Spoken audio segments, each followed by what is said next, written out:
Hello, everyone, and welcome to People of Interest. People of Interest is a show based on stories from people like me and you. I'm your host, Miguel Guanipa.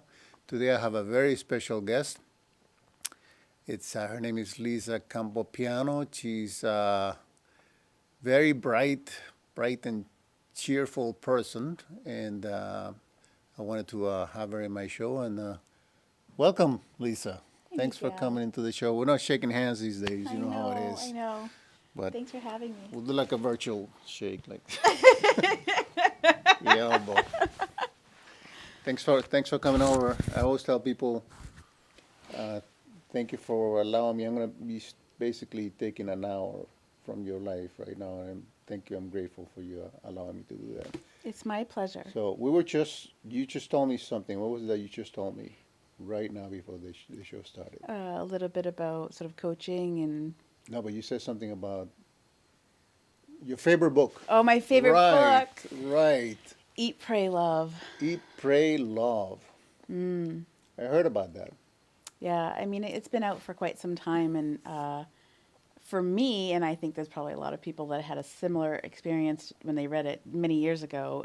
It really spoke to me, Yeah. speaking to just finding some awakening in your life, finding where things are not working and letting things go, and maybe some awareness around what you hold on a little too tightly to things that Hmm. maybe you need to sort of give up. So yeah, it's a good book. It was yeah, it touched me.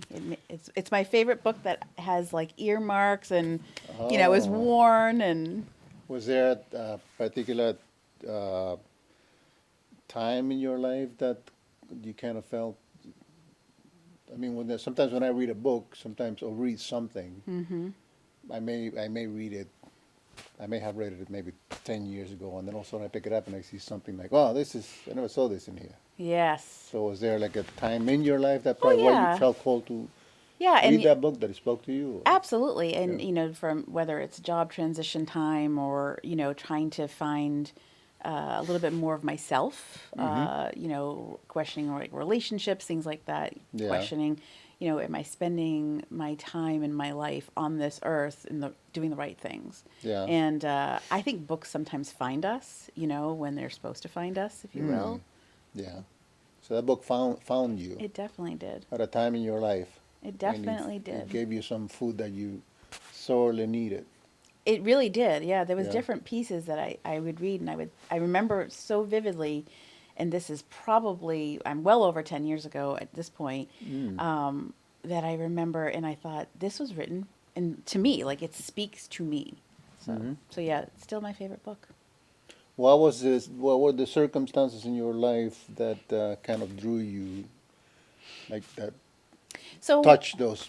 yeah, and at that point, I remember I was single, and I remember starting to become more aware of my own sort of behaviors and patterns and so forth. Mm-hmm. Single people often have the same pattern of meeting maybe the wrong type of person for over and over. I was one of those people for sure, Mm. and just doing a little bit more work on myself of becoming more aware. Mm-hmm. I think self awareness is not really common. It's one of the hardest things to teach somebody, and it's certainly when your time is right to sort of become more aware of yourself and your strengths and your opportunities of things you can improve. Those are things that when I was reading that book and some other things, I really did feel like it was maybe like awakening me a bit. So, Mm-hmm. Have you had experiences prior to that, or were you oh kind of like yeah. young? You have Well, that, since a young or age, yeah. so grew up locally, and I've always been in this area of Massachusetts. Mm-hmm. And when I was a teenager, I knew that I didn't want to go to college. Mm-hmm. So, and I'm not saying I've always had this level of high self awareness. I have it much so more so now that I'm, you know, getting older and wiser. But I did have some sense of self awareness that it's interesting to me, and I can see themes over the course of my life. And so when I think back a little bit of sort of my life journey. After high school, I went to cosmetology school. It was something I desired. And at 18, growing up in a wonderful household, but in a very, let's say, traditional household where I was expected to go to college, I was, really bucking the system, so to speak, and really going against the grain, right? So it wasn't, I can see, looking back over the years, how I had to follow intuition. I followed intuition then, and I don't regret it. I ended up not choosing to go that course of profession at that time. However, fast forward, different sort of things came into my life. I ended up finding a job that was in construction. Who knew that I would ever have, any desire to be in construction? I met some of the best people that I've ever worked with in my life, and while it was majority of men, I can say all those guys were, salt of the earth, and I learned a lot, and I learned a lot more about running a business. And 25 years ago or so, that was an opportunity where I met who is still one of my best friends, this amazing person. So again, it was all by design that things were supposed to happen that way. Fast forward a little bit further, I was going through a hard time and needed some extra money, and so I put that cosmetology, if you will, degree into action by working nights and weekends to hustle to get what I needed. So again, it was all by design. I couldn't have, predicted that I would, 10 years after I finished cosmetology school, have the need to fall back on something like that. But it was there when I needed it, So, yeah. So going back to one of your original questions about that self-awareness and those things, yeah, there's been so many times in my life where it maybe is just called intuition, but yeah, something speaks to me and I follow it. I trust my gut. Would you call yourself an adventurous person or Oh, I'm not a big risk taker. no? I have taken more risks as I get older and so forth, but I think that I'd say that I just have both self-awareness and a pretty strong sense of self, and I'm a pretty intuitive person. I do believe everybody has the ability to be intuitive. I tap in a little bit more. I'm more mindful of it, and I do pay attention and listen, like to signs, and watch more for, just being a little bit more aware and observant. Hmm. Yeah. That's a lot to think about, right? I know. Well, I told you, I'm like a calico cat, Oh. I've got all kinds of spots. Well, one thing that you were telling me when we were talking earlier, you were saying that one thing that you have a passion for is connecting people and Yeah. gifts and Yep. Yeah, I can tell you a little bit about that. I think, like most people, it's really not known what your purpose in life is, maybe. Some people might never really know. For me, I think I've always been thinking that it would be some sort of special talent or something would just sort of one day come to me. And it kind of actually did. So when I think back of my life, I have a theme of networking connection. So back when, I started at that roofing company many, many years ago now, and meeting still my best friend, and then some other folks that I worked with and who I still keep in contact with and have, stayed in touch with over all these years. There's been different sort of reasons why all of these people were supposed to come in my path, or I was supposed to cross paths. And a few years ago, I was commuting on the train to Boston for my full-time job.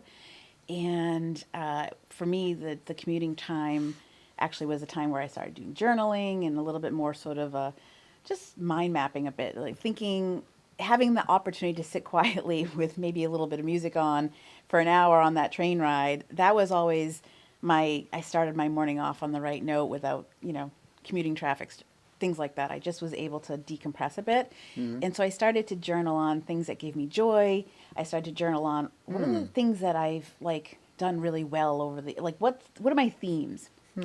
So long and short of it was that I really came to the understanding that, yeah, I'm definitely a connector.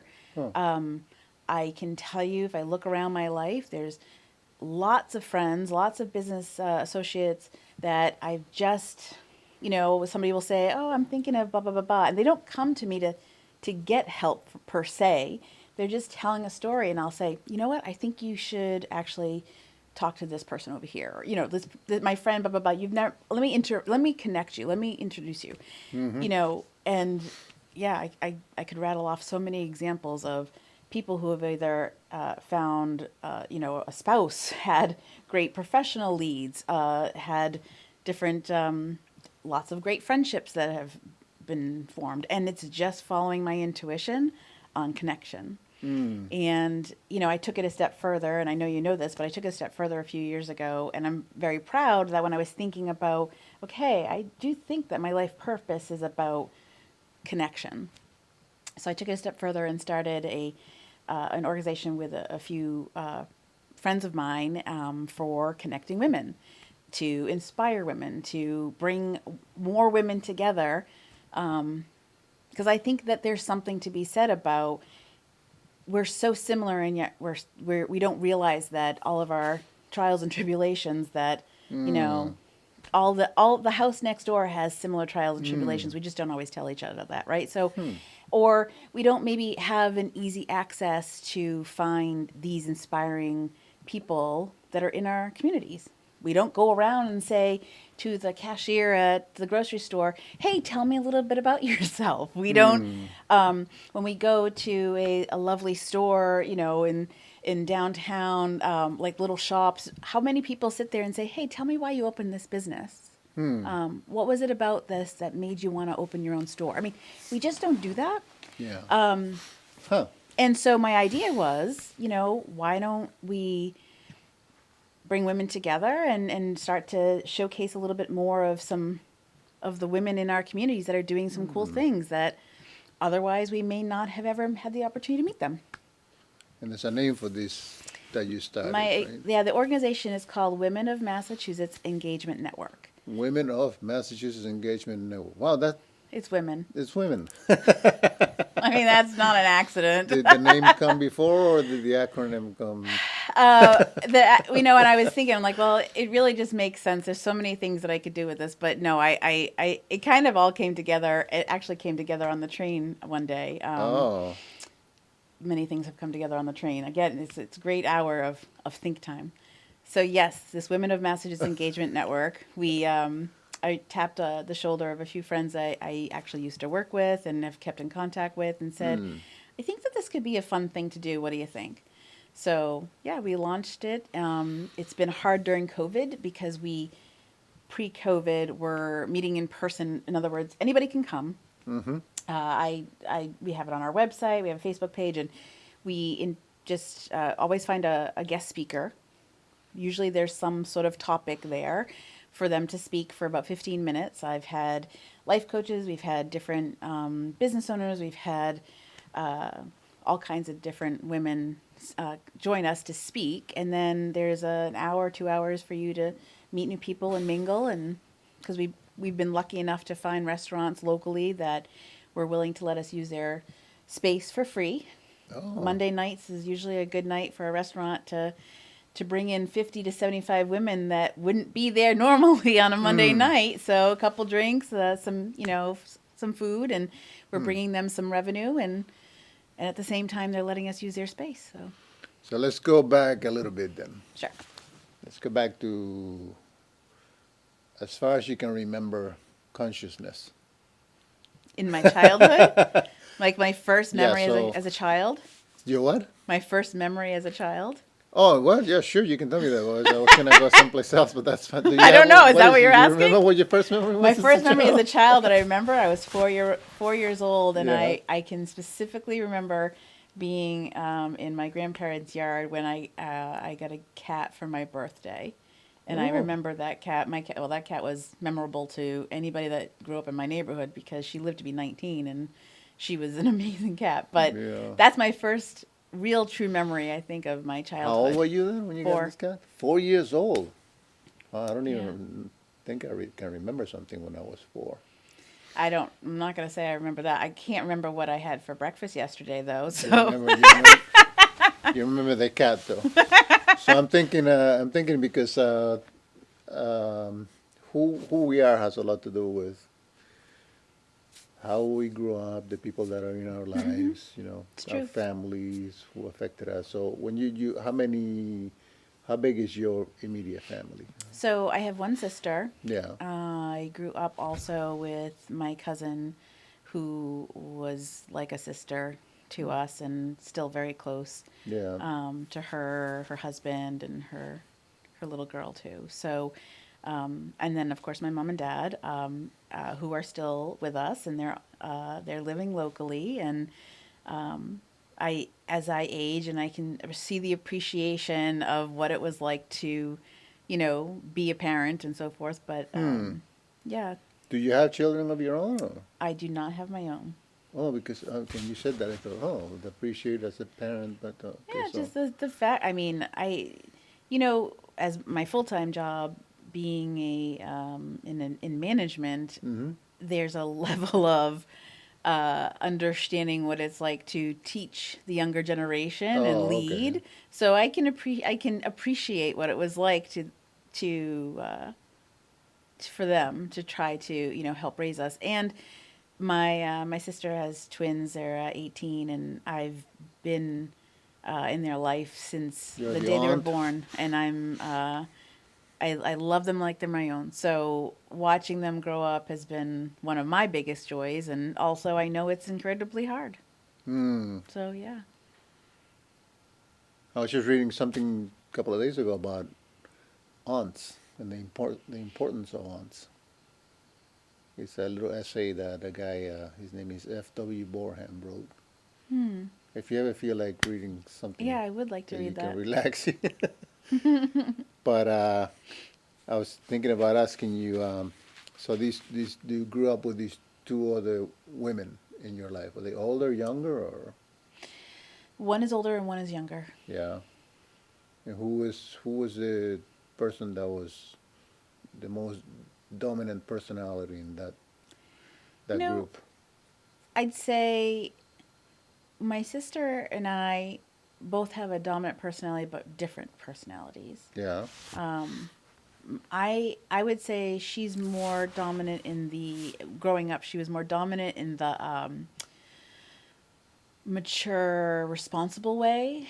I Oh. was more dominant in the I am here and I am going to be the one that's loud, and I have a loud laugh and I talk really loud, and my presence is big. And Yeah. So so when you look back at that, yeah.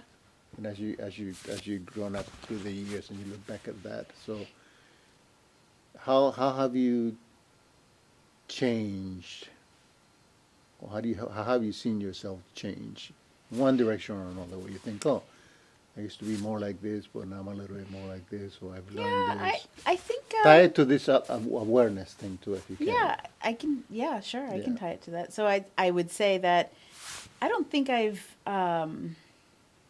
think I'm probably in a very similar place where I was as a kid, except I have a different sense of self awareness, but acceptance. Meaning, I was never the stereotypical what society would call like the skinny and fit type of body and that type of stuff. When you're younger, and when at any age for that matter, it's not always easy to accept that, but it doesn't matter what you really look like, because quite frankly, there's people who I would say, I'm sure, would argue like, well, I'm really skinny and I wish I could put on weight. I mean, that level of self-acceptance Mm-hmm. is I would say, the thing that's changed for the positive, meaning, I am what I am, and I don't want to be anything but me. Mm-hmm. So that means you have to love all of yourself, and the good and the bad, you Mm. know, the your weak and your strength. You have to love all of yourself. So, Hmm. so yeah, to tie it back to self awareness, for sure. I wasn't. I'd say over my life, in my younger years, I don't think I was able to see it that way. And it's taken time and just maturity and a lot of other work to really truly just learn that, yeah, you know what? I'm pretty darn good just the way I am. And so why would I ever want to change anything? Just love all of me. Was there a breakthrough moment in your life where you were like, no, then it doesn't necessarily have to be. That could be a I wouldn't say there gradual. was just one. I would Yeah. say that, my journey, and I know we were talking about this before, my journey of choosing not to go to college, choosing different paths and working really hard. And, listen, everybody has a story, and being able to sort of get over and achieve something. I can tell you that there was a really important piece professionally of when I was able to negotiate for a salary that, I can tell you that if I had ever said it to my parents, they would say, "Oh no, you don't have a college degree. I don't think you could ever make that." And and I would never limit myself. Like I've always been that kid that kind of started in adult. That's like, yeah, if you tell me I can't do something, now I actually only want to do it more, right? So, and for me, these are these different points, right? I went through life coaching school, and that was a huge point in my life. At that point, I didn't know that the purpose of why I was going to do that, I would use 10, 15, 15 plus years now in my career, working through communication styles and helping to coach people that either my peers or folks that are on my team to, that kind of thing. So these are all different pieces like, oh, I get it. I have that aha moment of now I know why I went to coaching school, or yes, now I knew why I took that negotiation class, or I met that person. Now that's helped me to figure out a little bit more. A few years back, I was just drawn to learn more about yoga, and I've always enjoyed yoga, different types of yoga, and went through school to become a yoga instructor, mainly because it just was interesting to me. Yeah. I do like to learn things. It's ironic I didn't go to university, but that journey was, oh, not quite a year, but the process of becoming a yoga instructor is very much connecting your mind and body, and that level of, in order to have that level of awareness, a lot of journaling and sort of just self-reflection time. And that was definitely a big piece of, for me, changing my life. Starting the not-for-profit organization that I started definitely was an aha moment for me, going, yes, I can see how I can use my connection skills that I've been working on without an expectation of why I would connect, right? Just, so yeah, there's been many different sort of, I can see them if I were to draw it out. It would be like a game of Candyland where you could see the different little areas of like how I've gone up or down. And yeah, I hope that That's answered really, your question. it's funny that you say that because my next question was going to, I was thinking if you were to look at life in general, what game would you associate it with? And you just, Yeah, you answered well, that question. So yeah, Candyland. I can't remember the different parts of Candyland, but it's not like it's all been. Well, it's got the thing you go Oh, around, I you throw the remember that. Maybe dice, there's more chutes and ladders too, where you you like fall get down the ladder. things. Yeah. Oh, Hey, listen, it's there's. I can tell you, there's been so many great experiences. I recall very vividly a time when I had the inability to pay for heat, one winter, and yeah, struggled and couldn't afford, that much for groceries and things like that, and had to prioritize. I can tell you exactly where I was. I can remember vividly how my apartment was decorated and things like that, right? But through that example, and yes, it was a awful time for what it was, but yet I can appreciate that that was also an aha moment, if you will, of okay, how will I get through this, and what can I learn from this, and what can I do differently and better, and how can I help myself, or what should I do differently to avoid being this situation. I mean, there's all kinds of things that you can look at, what you can learn, and look back for the positive. Is I have so much gratitude for my home and what I have today, and yeah, so Is there a person in your life that you can attribute that to as having influenced you in that way, or I have a lot of different folks along the way that I I'm think have sure you do. influenced You're a me. connector, so Professionally, I have someone that I've worked with for at 5 different companies, who's been a really great mentor. Somebody that could see my potential, maybe when I didn't even see my potential all the time. And I've got numerous folks like that along the way, and that only allows me sort of opening the door to pay it forward for me to recognize potential in others and help others now, right? Um, I have a wonderful community in my network of close friends and in my family.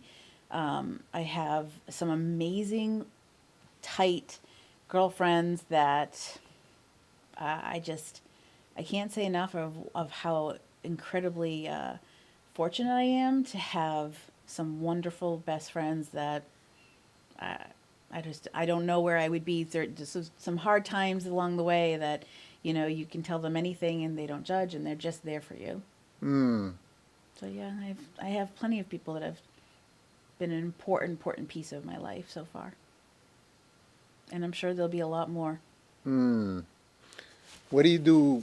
If I'm sure this, I suspect this has happened, like it happens to everyone. But what do you generally do if you have a person like that, and then one day things change, and maybe they disappoint you? How do you walk with that? I think I think as humans we should live with the expectation that there's going to be some sort of disappointment or mistake, or because we're Hmm. flawed. Um, I believe if, and I happen to surround myself with pretty positive people Hmm. that are kind, supportive.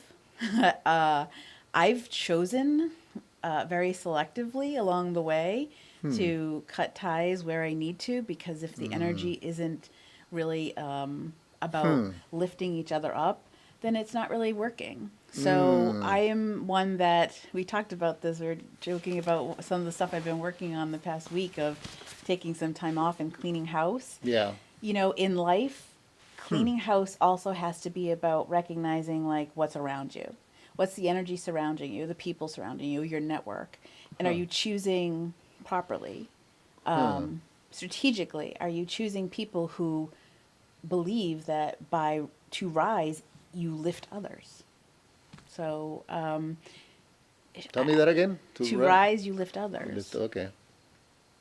So, that's a lot of what from a networking connection point, I work to support other people, because in the end, it's all that energy. It's not with an expectation. It's just, I'm sure that if you put out the good, it's just going to start coming back. And Mm-hmm. so I live a lot of my life about paying it forward and giving. Hmm. That's a lot of stuff, Lisa. When you start talking, I just have like 20 different questions, and then when you're done, I forget them I'm because. sorry. Well, yeah, and I could be a professional talker. I definitely So don't really struggle with finding a lot of no, words. that's fine. So, That's perfect. What do you do when you want to unwind? so yeah. So I started 5 years ago to learn to play guitar. Hmm. That's it's so fun, and I would love to say that I'm good, but I'm not. I would say that what I am is I'm a learner that doesn't judge myself for being not great, and Mm-hmm. just learn and take it at face value. And I just can, That's I could, great. if I had free time and if I was retired, I would definitely play it all the time, because it gives so much joy. So music in general, Hmm. I have found has been a very important part of my life. Again, looking back, I'd say I didn't necessarily realize I've always enjoyed music and all different kinds of appreciation. Just just in general, just love music, and Hmm. I love to dance and be silly, and just to feel it. And there's times where, music, it feels like it's like somehow in my soul. So playing guitar for me has become this like tapping into something deep, if that makes sense. No, it does. Music is, I mean, for me, it's also similar, but I think it's probably, yeah, I mean, beautiful music is wonderful to listen to. Yeah, so nobody would listen to my music and think it's beautiful yet. But No, there's something to be said about tapping into that creative energy, right? yeah, Like it for me it's relaxing, and it's really opened and sort of blossomed other things to start to come together, right? Like these are like the group that I started, and that energy 5 years ago, not because I had an expectation, except I just was like, I'm really drawn to learn guitar. I haven't hmm played an instrument since I was probably 10 years old, and but something is calling me. And then suddenly I feel like I can be freer and see things differently, or create things differently. It's, the brain's So you started 5 years ago, right? I started that 5 years And you ago. play maybe once a week, got to practice a little bit, a couple of days. Yeah, I probably play like once every other week at this point, Once but every other week is not bad. You picked up a few yeah, few chords in there, and yeah, that's it. You know what? It doesn't matter if nobody's there looking to try to sign me on as a, whatever. you never know. No, I feel really solidly good about this when I say I don't think so. It's not for that anyway. No, it's yeah, but it is fun to try something on, and that for me. I was like, yeah, I'm ready to try something new. So Hmm. I don't know what else I'll be doing. I don't think I'll be doing anything crazy like skydiving anytime soon. There's Or always the ukulele. Ukulele's pretty fun. we do happen to have a ukulele in the house, so There you go. Now let's move in another direction here a little okay. more, because you have a lot of life in you. You like Thank so I you. want I you, so you do. sleep pretty good, I suppose, when you Oh go my home. gosh, are you kidding me? Yeah, just I take the exhaust pillow. myself. That's good. I wish I could do that. Christine can do that. Christine can puts her head on the pillow and she's gone. Well, But anyway, uh, my mind runs a marathon all day no, long. no, it Not my does. body though. No segue to this, but it's a question that I ask uh, my guests, which I always find interesting. It's always something interesting what they have. No pressure. Oh But I'm wondering, goodness. I want you to look back in your life, Okay. and there's a time in your life when you were faced with this challenge. It's almost perhaps something that was uncharted territory for you, Mm. but you went through it and you came out at the end finally. Mm. And from speaking to you, you sound like you're telling me also that there's always something that you draw from these things. So Mm. I want you to find for me that what that Mm. challenge was, how you walked through it, and who you were at the end of it, or what came out of it at the end. That was something that was. Mm. I'll tell you a very personal story. I don't mind sharing it. So at 30 years old, I was diagnosed with multiple sclerosis, Hmm. and that was a Wow. incredibly hard time. Hmm. And there's quite a story there. I'm very fortunate that I've been incredibly healthy, and what I have, they believe, is essentially. They believe that back when I was having massive headaches and different challenges, and they basically found it by accident. Hmm. That's the moral of the story there, and it hasn't changed for over 15 plus years now. Hmm. And so I say I'm fortunate in that fast forward 15 years, I can look back and go, well, I've been pretty healthy and I haven't had any major episode whatsoever. And back then, I mentioned this already, I follow my intuition, and I said no to taking medicine, and I was Hmm. advised by medical doctors that that's not the right course of action. And then but I'm stubborn. And I followed my gut. And I chose right. You know, it's not always everybody's story. I mean, you know, doctors have reason to believe and they say what they say, and I respect that, of course. But it was my choice. And I ended up having, I recall 10 years after I made that decision, a meeting with my doctor who said, you know, there was these studies that have been going on for quite some time, and cases just like yours, there was proof that people who didn't take any meds versus people who did take meds, there was no difference in the two groups. So, you know what? You followed your intuition. I was not in agreement with you, but I'm very proud that you held to your, you know, what you thought. So you asked the question of tough time and, you know, getting through. So at that point, you know, it was a really scary and uncertain situation, and I didn't know what the future would hold, and how do I look past this, and what does this mean, and, you know, every single thing from, you know, will I one day be unable to actually have a fulfilling life and everything. I mean, it was just, you know, you can only imagine all these different thoughts, and so that was, I'd say, probably one, if not the hardest times to go through.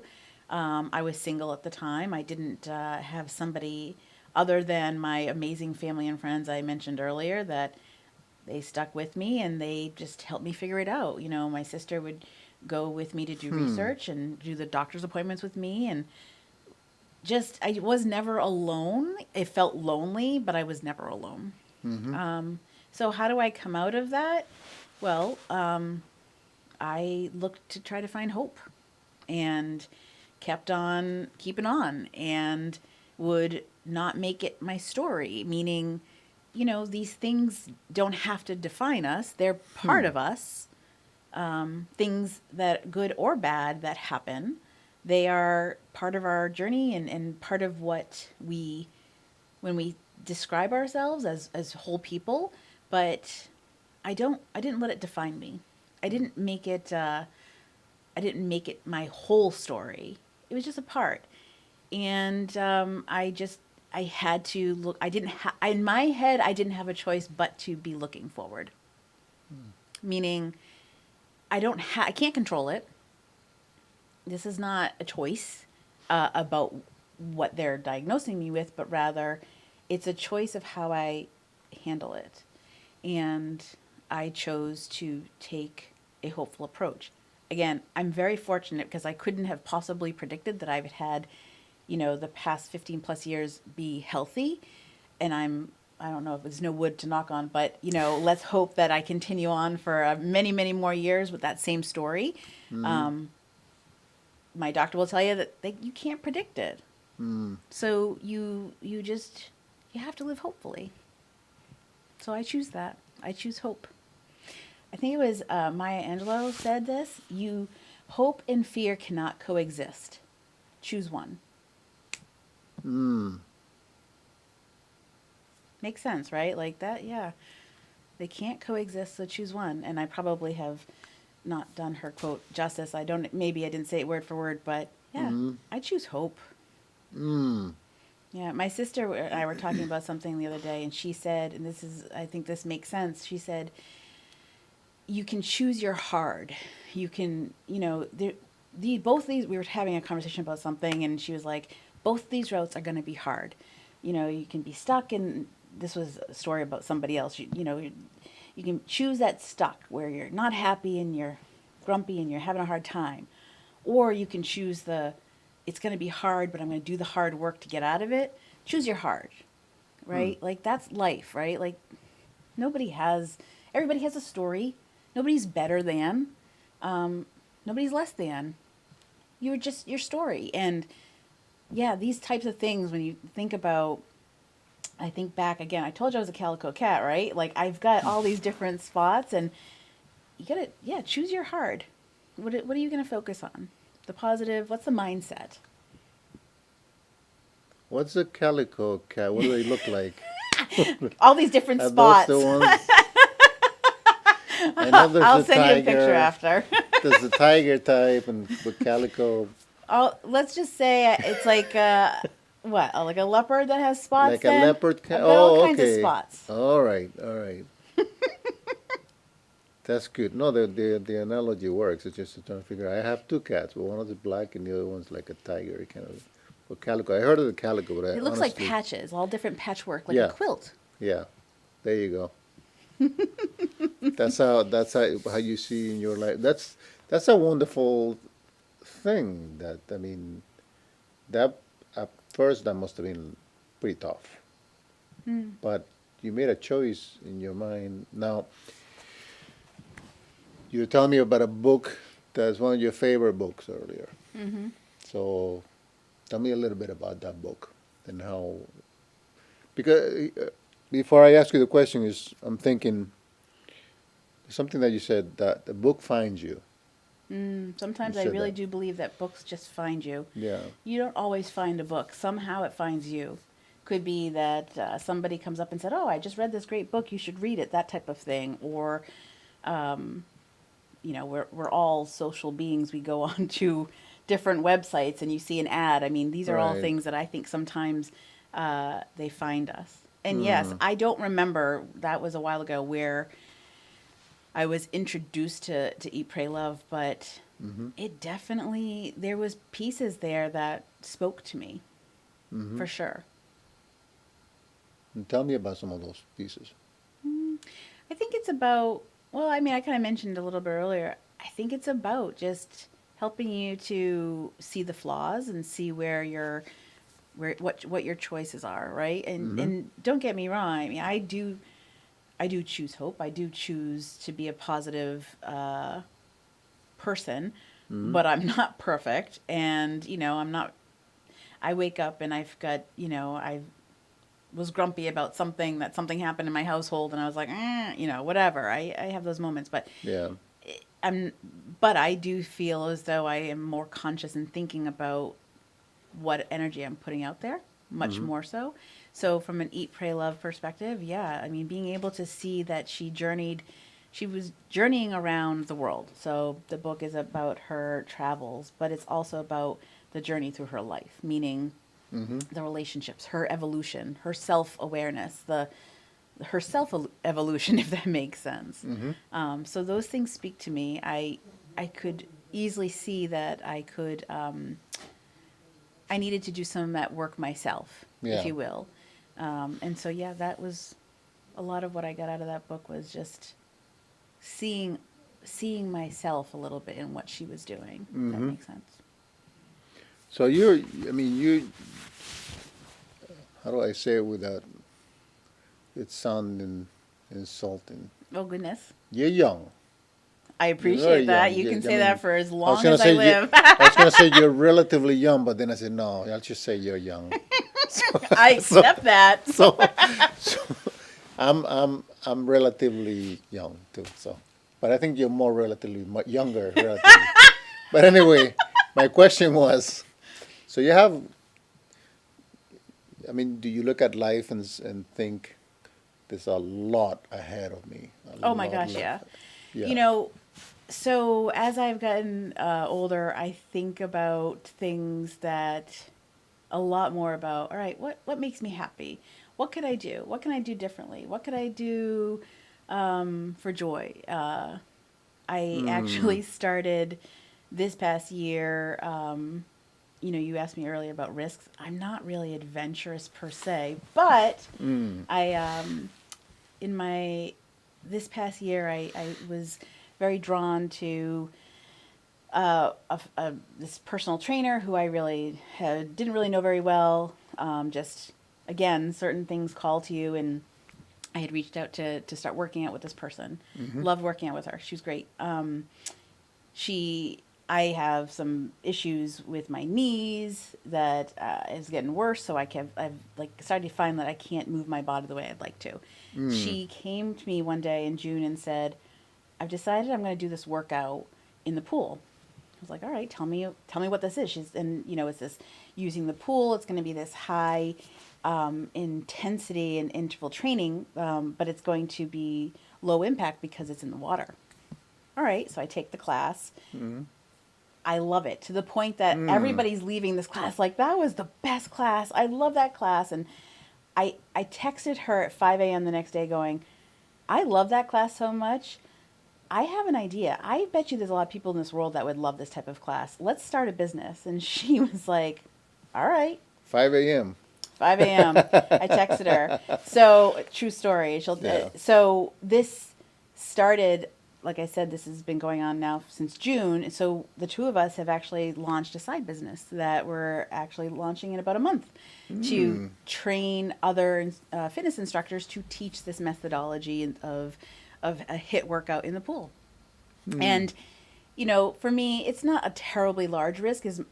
It's putting myself out there. It's being okay to say, I have this idea and I'm happy about it and I'm excited about it and I'm proud of it. And I think there's other people that are going to enjoy this just as much as I do. And again, talk about connection. I would love to see people that felt like they didn't have an opportunity to maybe get a great workout in before, and they're going to try it in the pool and see that, yeah, this actually takes this pressure off your joints, and it's awesome. It's just such a great experience. So yeah, when I think of the future, I think that there's a lot of other fun things that are gonna start to come my way. And you're gonna look for some of them too. Hopefully, I right? like to make my opportunities for sure. I do choose battles well, but you know, intuitively, yes, I'm quite sure there'll be more and more adventures along the way. You like stories? Do I like stories? Yes. What do you read mean? stories? Have anybody ever told you a story that you thought, wow, and just stayed with you and said, that's really meaningful to me? Yes, if you're going to ask me what the most meaningful story is, nothing's coming top of mind. I remember when I was a kid, I read this story about it was a bird and a bottle. It's a long neck bottle that had water in it. So the bird was thirsty, but he couldn't reach The water. the water because it was the neck of the bottle. So the bird went and grabbed a pebble. And threw it I in heard there. this story, I And think, then yes. he just did it and continued, and then finally the water The water rose to him. rose. I never forget that story. It's a great visual, too. Yeah, Yeah. that's being what I was asking. Yeah. Oh, Nobody ever told you any stories? you know, there's nothing's coming top of mind, so. That's okay. Sorry, I'm failing you. Nah, that's all right. What is the one thing? Oh, I'm sure you have many. Here's the thing with you that you seem to have so many. Like you were talking about connections. I think that that's also who you are. So when I talk to you, I find to ask you about one particular thing. And there's other you things that web probably off. got, which is fine. Yeah. Which is fine, but and just now I lost my train of thought. But Sorry. I forgot what I was going to ask you. But it'll come back.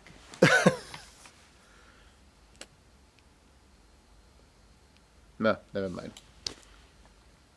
Let's It talk. happens to me all the time.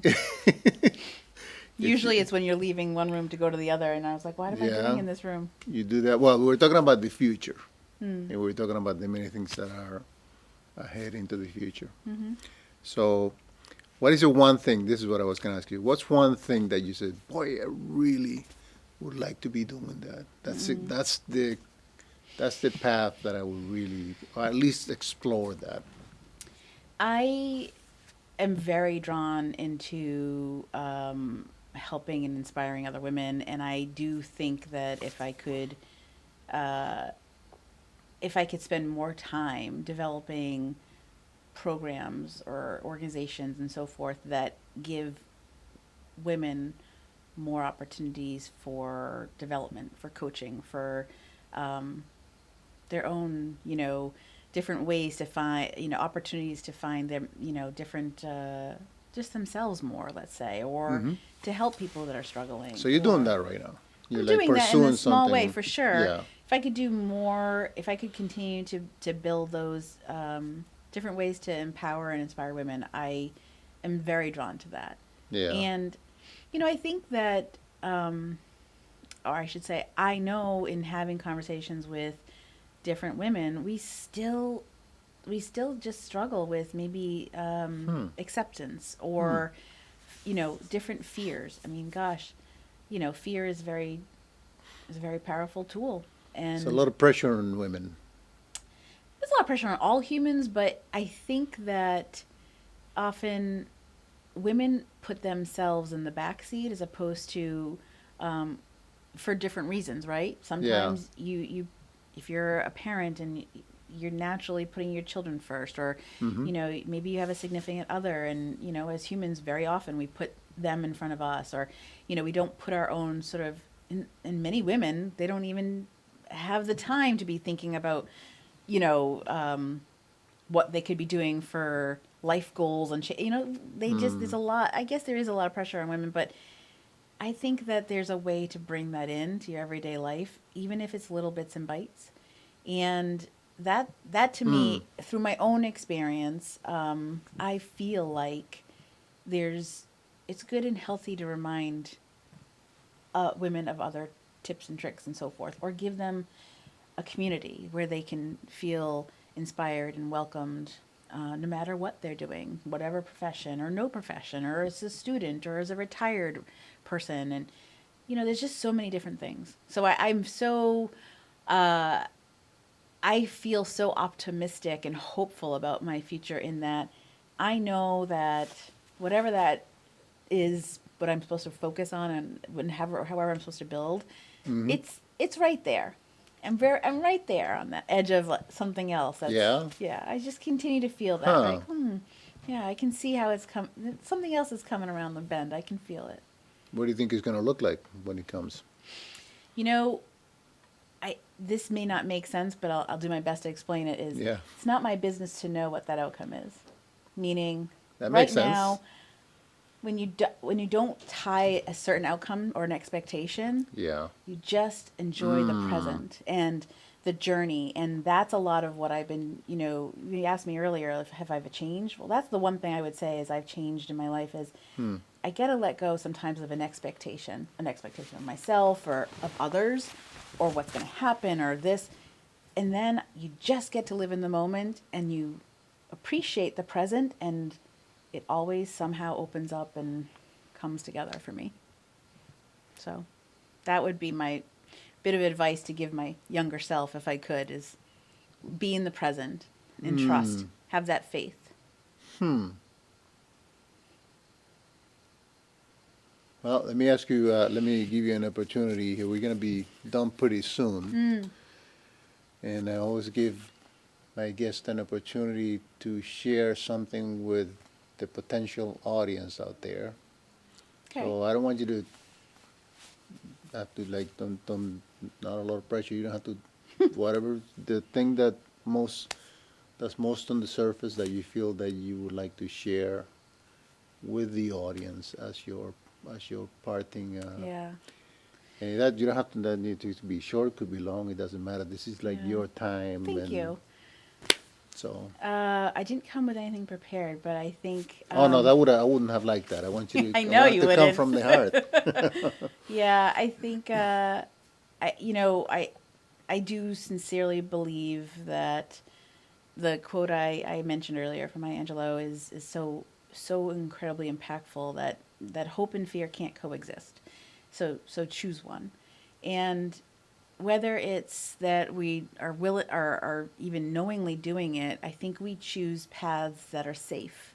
I think we Hmm. choose the path that is comfortable. I think we choose Hmm. the path that sometimes isn't stretching as much. Not everybody, but sometimes. And the thing that I Hmm. have felt in my life, that where I've grown the most or had the most unexpected, amazing outcomes, is when I went and took the path of uh, the little bit more of a risk or stretching or a little bit uncomfortable, let's say. Hmm. And for me, I do believe that Hmm. when we just take ourselves even just a little bit out of that comfort zone, amazing things can happen, growth can happen, change can happen. And Yeah, so if somebody was out there and they were feeling, especially during COVID, which is just unprecedented and just a different world that we're living in right now, if you're feeling hopeless or just uncertain, take take a step back and think, okay, you know what? I think that I know there's another side of this. I've got to choose hope and not fear because it brings the right energy around you. Mm. It allows you to be present in the moment in a healthier way, holistically healthier way. So that would be if somebody wanted my advice, that would be my advice. Would you rather be given advice or taking advice? I think there's a place and time for both. I can't say that That was a one. trick question. Well, there's no wrong answer there, right? And you we learn through doing, but Mm. also, we really need to have our ears open sometimes more than our mouths. Mm. Well, Lisa, I think we're good. Thanks a lot for coming over. I hope you enjoyed the time being here, Thank sharing. you. Thank you. I Hope it absolutely was did. It was a good. pleasure. Okay, and thank you for sharing. My pleasure. And thanks everybody for joining us today. And we'll see you next time when the next person comes and shares their story.